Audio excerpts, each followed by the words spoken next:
Առևտուր չկա։ Ինչի հետ է կապված, որ առևտուր չկա։ Դե չգիտենք, ընդհանուր միջազգայինով։ Նախորդ տարիներին, որ այցելում էի, ո՞ր եք արել։ Դե իհարկե, ինչ որ չափով հա, բայց այս տարի չէ։ Շատ վատ է։ Ոսկին թանկացել է, հաճախորդներ չունեք։ Այո, չունենք հաճախորդ, ոսկին թանկացել է։ Այստեղ ինչ է վաճառում։ Բառը ամեն ինչ։ Ինչ որ ոսկու հետ կախված է։ Որ հարկերը բարձրացրել են, դες դա ինչպես է անդրադարձել։ Դե շատ վատ չենք կարողանում մուծումներ անենք։ Շատ վատ է։ Ինչ եք Ես դեռ չենք որոշել։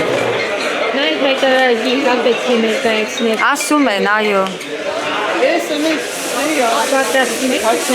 ներկայացնելու եք։ Դե եթե լինի, իհարկե, օրենքին դեմ չենք կարող լինել։ Գիտեք, չէ, եթե մինչև նոյեմբերի 1-ը դուրս չներկայացնի կգանվելու է։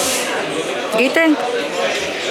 Իսկ հնարավոր է հայտարարելով թափանցիկություն ապահովել, ասում են թափանցիկություն ապահովելու համար է ստիպել իրեն։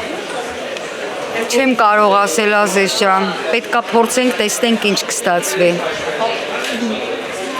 Հիմա այստեղ քանչեն ներկայացրեք ինչ է վաճառում, նաև արտաս։ Սա իմը չի, չէ,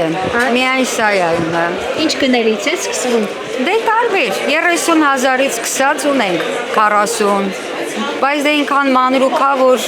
ոչ մեկը չի կարողանում թեկուզ այդ գնով էլի առնել,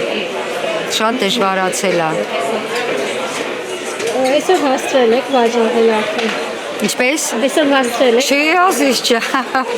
շատ դժվար բան եք ասում, օրերով բան չենք վաճառում, չեք տեսնում մարդ չկա, նստած ենք ամբողջ օրը։ Երեք էլ չեք դա։ Չէ, քանի օրերով չենք անում, բայց արդեն պետքա վճարում անենք, տեղի փողագումարները, 1000 հարցեր կա։ Քանի տարի է որ այս շուկայում եք աշխատում։ Ես 2006 թվականից։ Արդեն ունեցել եք երբևէ, որ հաճախորդներ չունենաք, օրերով վաճառ։ Դե ինչի՞ չէ, ամեն ինչ է լինում է։ Միշտ չի որ հաճախորդ է լինում,